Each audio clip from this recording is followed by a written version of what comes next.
All right, before we jump into this video, I just wanted to do a little background about the art show I went to. It was called the Blackboard Art Show, and they have a lot of them around the U.S.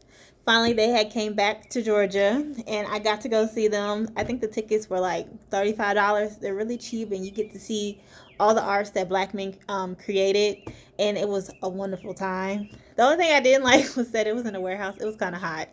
It was hot in there, but it was really nice to see all the arts. And then they even had like candles, like different Black companies within there. So if there's one near your city, I definitely recommend you going and supporting. But other than that, let's jump into the video.